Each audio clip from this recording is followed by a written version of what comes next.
Evening. How's everybody? Yeah, that's the first question.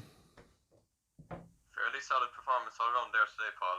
John Egan coming to the rescue a few times. What did you make of his performance?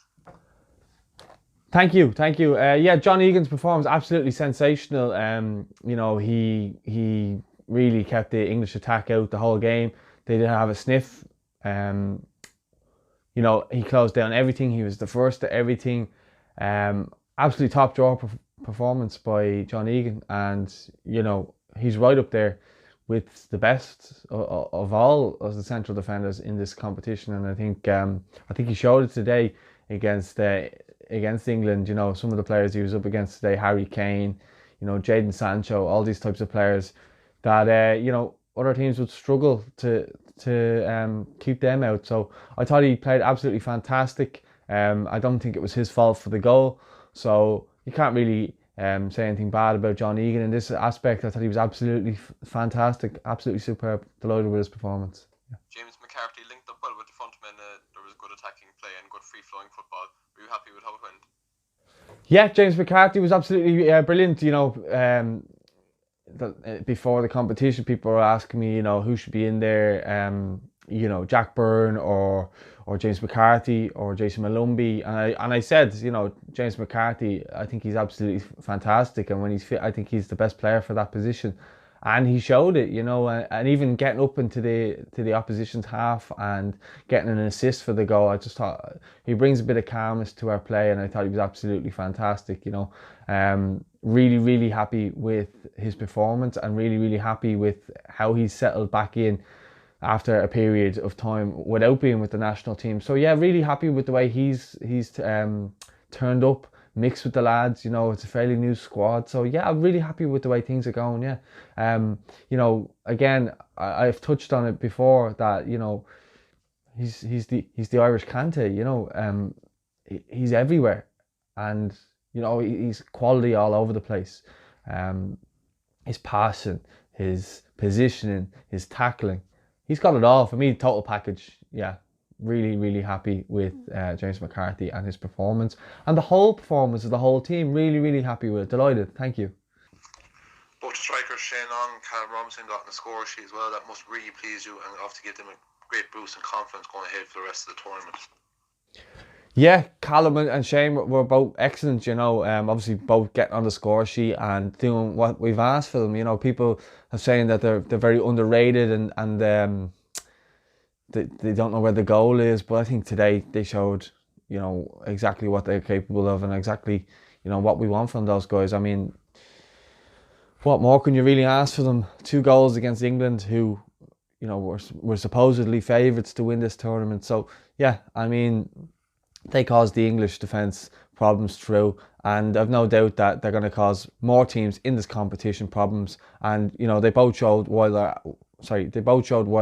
both absolutely world class. And I'm really, really delighted with them. We've got 4 really world class centre forwards there with David McGoldrick, Sean Maguire, and you've got Shane Long and Callum Robinson. So we've got quality in abundance up front. So really happy with what they're doing, and I'm really happy for their confidence now going forward in the rest of this tournament. Goalkeeper Darren Randolph, he didn't have the busiest games, but anytime he was called upon, he really stood up and made some crucial saves, particularly one there in the second half. Yeah, I mean, Daz is absolutely world class. Everybody in the squad knows that, and I've touched on it before. There's a reason why he's playing Premier League football, and there's a reason why West Ham wanted him. He's absolutely world class, and he makes these types of saves for fun almost. I think that save he made was one of those. It's one for the cameras, isn't it? So yeah, it was. Without that save, we would have drawn that game. So Darren, for me, he's a match winner. He brings calmness to the team. He brings calmness to the defence, because they know they've got a really good goalkeeper behind them. Our defence is world class. Our goalkeeper is world class. I mean, our whole team is world class if you think about it. I mean, you look around, we've got some of the best players in the world there. Shane Long, Callum Robinson, even Alan Brown, Robbie Brady coming in off the bench as well. So we've quality in abundance all over the pitch, and when you've players like Darren Randolph making saves like that, it obviously makes the job a lot easier for our defenders, who I thought had a magnificent game as well. Maybe through the second half, you made the triple substitution, was this something that was kind of pre-planned, or just something you kind of decided on the pattern in which the game was going in that game against England? Well, the triple substitution came straight after the goal, didn't it? I seen that they were getting a lot of momentum, so we wanted to kill that momentum, and we wanted to, dominate possession again, which we had been doing earlier in the game. So for me, it was key to just keeping the ball, keeping that 1 goal lead, and trying to nick one as well. So our plan was to counter attack. So we were trying to let England come on to us while us keeping the ball, and then when they came to press us, we were hoping to catch them on the counter attack. Ultimately, they didn't get their second goal, but we didn't concede a second goal, so we got the result. So for me, it was absolutely world class managing once again by myself, if you don't mind me saying. But yeah, really happy with I'm really happy with the performance of the subs. I'm really happy with the performance of the team. Some players didn't even get a chance to come on, but we have a game against Norway next, and it'll be a chance for some of them to show us what they can do in this tournament. And who would you be hoping to bring in place of James McCarthy, Paul? Do you reckon Conor Howard is in line for a call up? James McCarthy's obviously quite tired after his world class performance against England. So I think it's important to maybe give someone like Conor Howard who came off the bench and showed his quality. Conor is very unlucky. He's been training really hard. He's been just unlucky that he hasn't been able to get into the squad so far, into the first team. Conor Howard, I think he'll come in for James. We're going to assess James, see how he is, and hopefully it's just tiredness, a little bit of fatigue, and nothing too serious. We'll be assessing him tomorrow. Gary Spain, our assistant manager and fitness coach, is going to give him a late fitness test, but if he can't pass it, I think Conor Howard will be the man who comes in there. Yeah. You mentioned the way you kind of control the game after conceding that goal against England. It really shows maturity of this team and how well they can handle setbacks and just not let them affect them and keep playing their brilliant, lovely flowing game.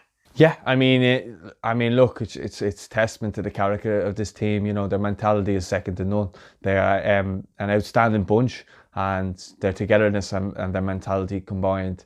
We spoke about before the game. He's like, if we do concede, just let's hold on to the ball, that ball retention, let them come out of the traps and come at us, and we'll catch them on the counter, which is how we got our first 2 goals. So yeah, it was just back to basics after we conceded. So it's just back to basics, and we were just looking to capitalise on that. So I did feel after we took control of the game after they actually scored, so we did kill their momentum with our substitution. So I thought, again, I'll go back to it, world class management by myself, if I do say so myself.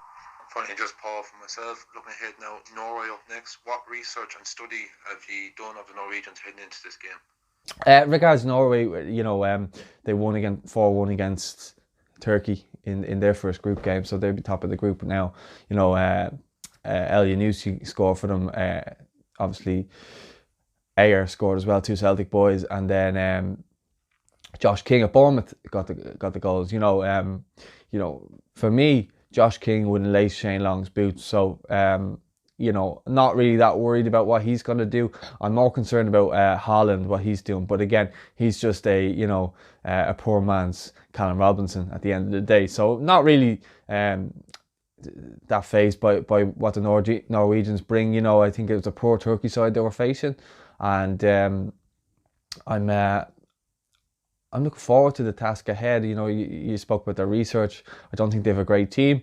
We will be without some of our key players for this game because tiredness and fatigue and squad rotation. So we'll fancy our chances. I definitely don't see us getting beat in this game, but we will be wary of the threat that they carry out. As I said, we've got Shane Long, who's on fire at the moment, and everybody knows the old song when Shane Long's scoring goals. So if you do know it, feel free to sing it there. Shane Long on fire, of course, is the old song from Euro 2016. What songs do you think the fans might be coming up with after this for Euro 2020 if all continues to go well? I think the fans have started a new rendition of Jackie's Army, and they've changed it to Nilo's Army, and they've just kind of mixed up a couple of the words. So instead of we're all part of Jackie's Army, we're all part of Nilo's Army, and we've just won at Wembley. So they're still to come up with the rest of the words for that chant. But you know, I'm looking forward to hearing it by the end of it. You know, when we win the Euros, that's what I'll be looking forward to. Would you say that that win against England would be your best win in the tournament? Would you say that they were probably favourites to go on? Do you think that they were probably your toughest team that you will face in the whole tournament? No, I don't think so. You know, I think we made light work of England, and you know, in reality, the win was simple enough. You know, we dominated them. I felt like they were just second in every department. We were first at every ball. The second balls, we were winning them. You know, when they were trying to get in behind, we didn't really give them a lot to work on. Work at. Sorry. So yeah, I think it is a great victory. It's a monumental victory for myself personally. You know, I couldn't have dreamt a better start than beating England as my first game as Ireland manager. So yeah, for me, absolutely delighted with it. But you know, we've got to focus on the task at hand now, and you know, our aim now is to get ourselves out of the group and into the quarterfinals, and then we'll see who we face there, because there's obviously going to be bigger and better competition than England. We all know that. You know, France, Portugal, Germany, Spain. Belgium, you know, all these all real top teams, you know, and I think we're capable of beating them all, because we're Ireland, you know, and we can beat anybody. So yeah, is that it?